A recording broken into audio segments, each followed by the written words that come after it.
Hello guys, I Ajay, welcome on our channel market सीखो।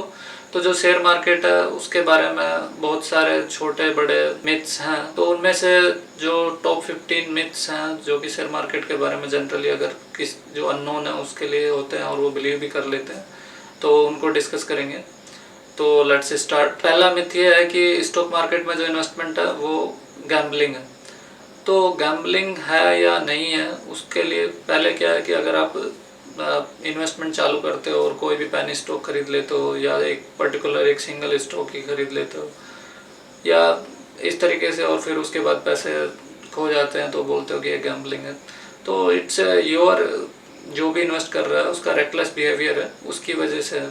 तो अगर ऐसा माने तो ड्राइविंग जो है that will be consider as a most dangerous. अगर आप बैक गियर में ड्राइविंग कर रहे हो मान लो 100 की स्पीड पे और बिना कुछ देखे, तो obviously you will going to get hurt. Second myth है कि जो स्टॉक मार्केट का इंडेक्स है उसका रिटर्न को बीट नहीं कर सकते। ऐसा मिथ है क्योंकि अगर कोई पर्टिकुलर बंदा अगर पर्टिकुलर स्क्रिप्ट्स पे पूरा रिसर्च करके और उनका पूरे एनालिसिस करके लॉन्ग टर्म में के लिए अगर इन्वेस्ट करे तो बीट कर सकता है। और उसका एक एग्जांपल है वॉरेन बफेट, जिन्होंने पूरा पर्टिकुलरली रिसर्च बेस्ड और पूरा इन्वेस्टमेंट लॉन्ग टर्म के लिए किया 8 डिकेड्स में। ही बीटेड इंडेक्स ऑफ यूएस मार्केट। तीसरा मिथ यह है कि जो शेयर मार्केट इन्वेस्टमेंट है वो आम आदमी के लिए बहुत ही डिफ़िकल्ट टास्क है। कॉम्प्लेक्स नहीं है, अगर तुम थोड़ा बहुत उसके बारे में देखोगे पढ़ोगे तो ये धीरे धीरे चीज़ें जो है ईजी हो जाएंगी।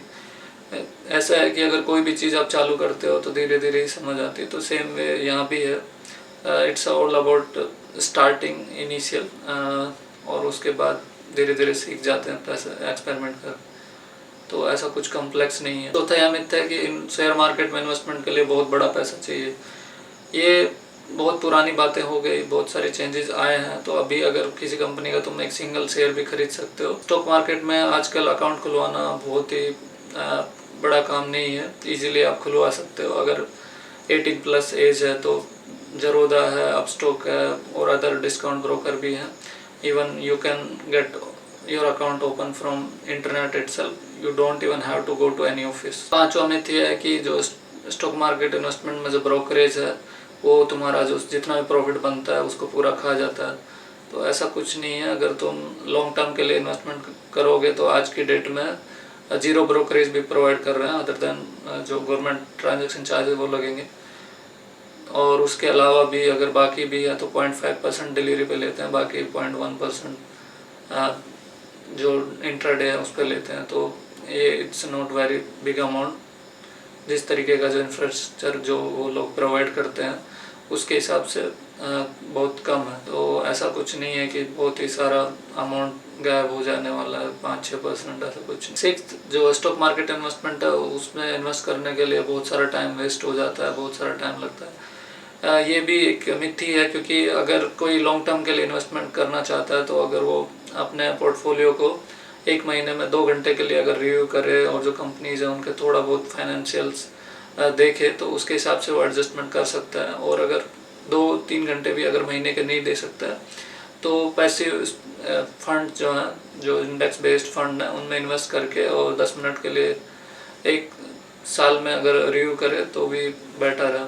और SIP के थ्रू भी इन्वेस्ट कर सकते हैं, टाइम कंज्यूमिंग नहीं है अगर बाकी। और उसके अलावा प्रॉफिट ये है कि इसका FD से काफ़ी अच्छा रिटर्न होगा लॉन्ग रन में। सातवां ये है कि जो स्टॉक मार्केट में कोई भी अगर स्टॉक खरीदा है उसको अगर तुम जब तक नहीं बेचोगे तब तक तुम्हारे को कोई लॉस नहीं होगा।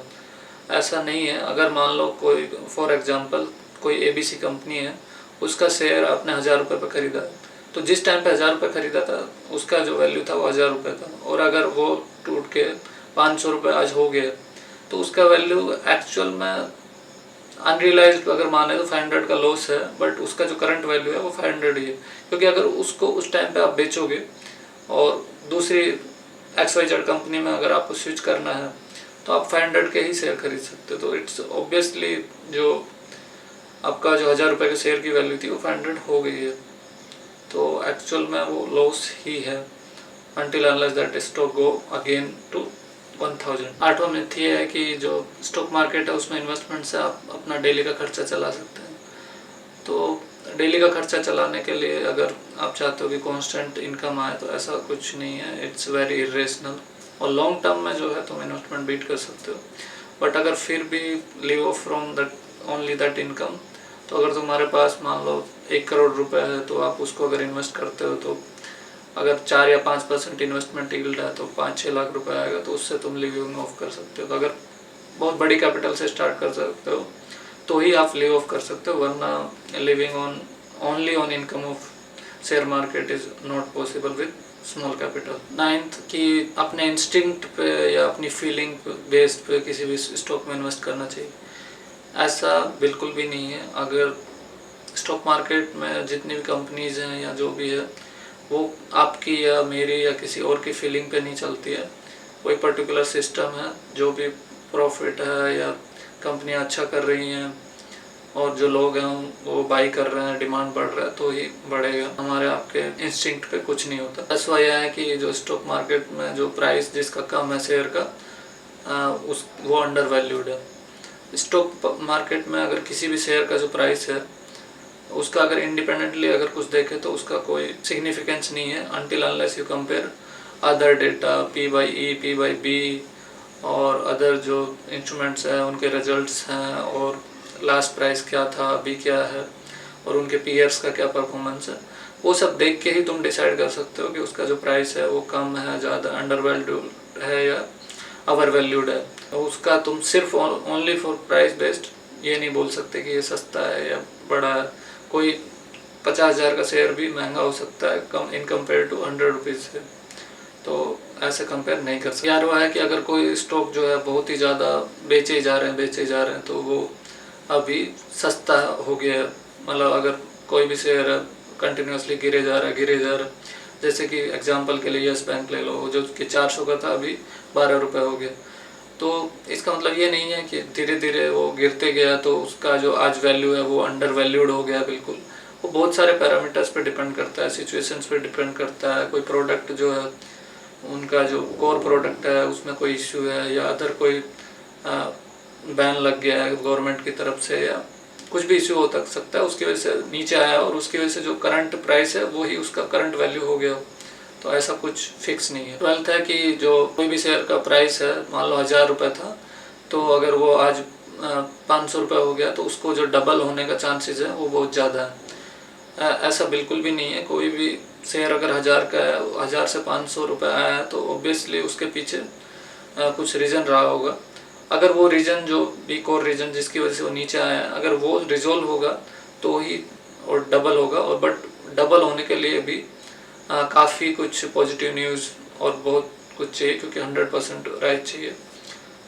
तो इट्स क्वाइट नॉट जनरल, नहीं कह सकते कि कोई भी शेयर हाफ हो गया तो डबल होने के चांसेस ज़्यादा। फिर वो है कि जो फास्ट ग्रोइंग कंपनीज है उनका जो शेयर प्राइस है वो बहुत ही तेज़ी से बढ़ते हैं तो अच्छे रिटर्न देंगे, ऐसा बिल्कुल भी ज़रूरी नहीं है। इसका तो यही है कि अगर किसी ने सही टाइम पे इन्वेस्ट किया है तो हो सकता है कोई शेयर बहुत ही तेज़ी से बढ़ रहा है और फास्ट ग्रोइंग हो रहा है, बट कब उसका ग्रोथ रुक जाए, और मोस्टली क्योंकि उसका हाई ग्रोइंग है तो उसी हिसाब से जो शेयर प्राइस है वो भी बढ़ चुका होगा।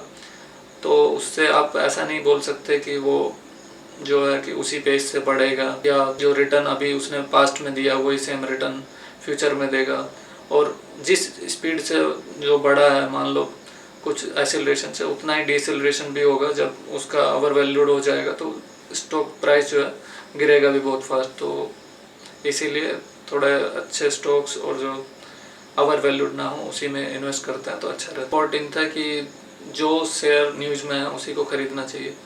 ऐसा नहीं है कि कोई भी शेयर जो है न्यूज़ में है तो उसको खरीद लेना चाहिए। अगर तुम न्यूज़ चैनल कोई भी बिजनेस का चैनल देखोगे तो उस पर कोई ना कोई स्टॉक चर्चा में रहता ही है, या तो कोई बैन लग रहा है या कुछ अच्छा प्रोडक्ट लॉन्च कर रहा है। इस तरीके से हज़ारों कंपनियां दिन में डिस्कस होती है। इसका मतलब ये नहीं कि आप हज़ारों कंपनियां खरीद पाओगे। तो वहाँ पे जो कंपनियां दिखा रहे हैं ऑब्वियसली उससे तुम्हें थोड़ा आइडिया आएगा, तो उसके बेस पे आप स्टॉक का नाम देख सकते हो, बट उसके बाद अपना रिसर्च करोगे तो ही आप डिसाइड कर पाओगे कि वो ओवर वैल्यूड है, अंडर वैल्यूड है।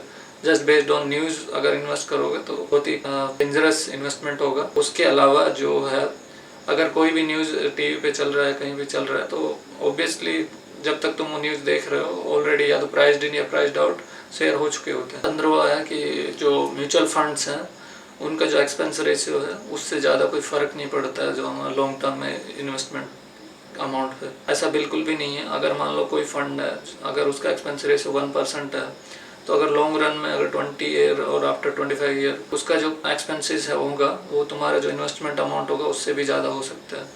तो इसलिए कभी भी जो इन्वेस्टमेंट करते हैं म्यूचुअल फंड में तो एक्सपेंस रेशियो और उसके अलावा जो बाकी पीयर्स हैं उससे कंपैरिजन करके सेम कैटेगरी में ही इन्वेस्ट करें, बिकॉज एक्सपेंस रेशियो जो है लॉन्ग टर्म में काफ़ी हर्ट कर सकता है। Thank you for watching it.